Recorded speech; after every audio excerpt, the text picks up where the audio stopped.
What's going on, guys? We're back again. All right, so let's go ahead and go over what's going on in New York. So let's bring over your attention to this article right here. All right, so obviously the headline says assaults on NYPD escalate to record-breaking totals in latest anti-cop sentiment, full-blown epidemic. All right, let's go and get into the meat and bones of this baby. All right, so city cops are getting beaten at a record-setting pace, a disturbing and dangerous trend fueled by radical protests, an influx of criminal migrants, bail reform, anti-cop rhetoric, and soft on crime prosecutors, expert told the Post, aka George Soros funded soft on crime prosecutors. I think it's pretty apparent at this point. We know who's funding this whole thing. Oh, I just recently heard he, I think, bought all the rights to Taylor Swift, something along those lines. Interesting. All right. So the number of cops hurt by suspects surged 20% in 2022 when 4,724 uninformed officers suffered injuries and attacks, compared to 3,933 in 2021. But the law enforcement nightmare grew worse last year when 4,077 cops were hurt by suspects in just the first 9 months of 2023, on pace for a record-breaking 5,436 injuries, the latest NYPD stats show. The data for the last quarter of 2023 has not been released. Well over 5,000 cops were attacked and injured last year. That's not only a record, it's a full-blown pandemic.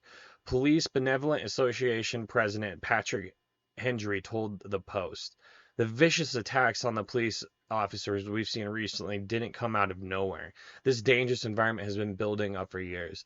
It's not going to get better until those who attack police officers are constantly prosecuted and kept in jail. And that won't happen unless New Yorkers keep speaking up to demand an end to the chaos." So, you hate to say it, man. They voted themselves into this nightmare.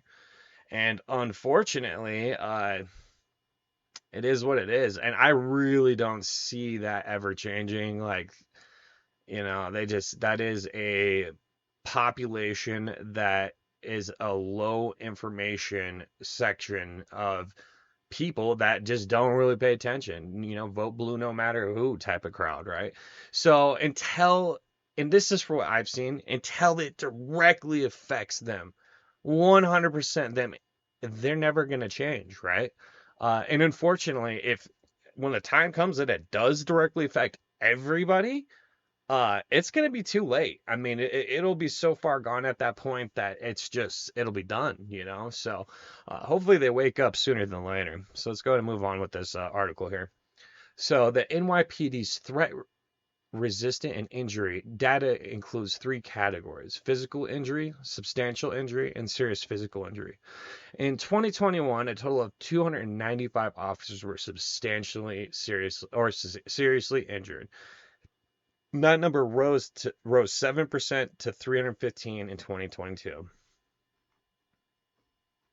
All right, so just a bunch of pictures of just cops getting the snot beat out of them, ran over. I mean, it's just hitting a point where it's really out of control, honestly.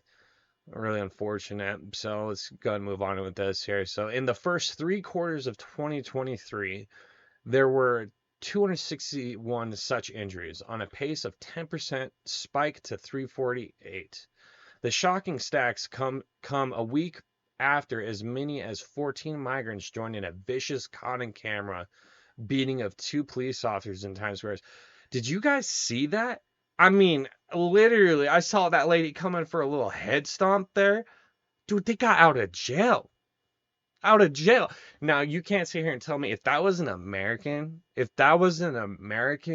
dude, you would be in prison for years. Years. If not, I mean, let's be real. That they'd probably try and put you away for 20 plus years. No problem. Not even bat an eyelash at that, right? But since they are illegal migrants coming over the border, they are allowed to get away with murder. It's just absolutely unfortunate. So, let's go ahead and move on down to the bottom of this article here. So The Times Square cop beatdown was only the latest in a bloody spat of assaults on cops. On January 22nd, 4 officers were wounded by an unhinged New Yorkers. Yeah, it's just kind of rambling on about a bunch of different separate events. And honestly, the conclusion is if they don't get this under control, it's just going to keep spiraling and spiraling. And a lot of people are going to get hurt, man. Hate to see it, but that's all I got to say, guys. Have a good rest of the day.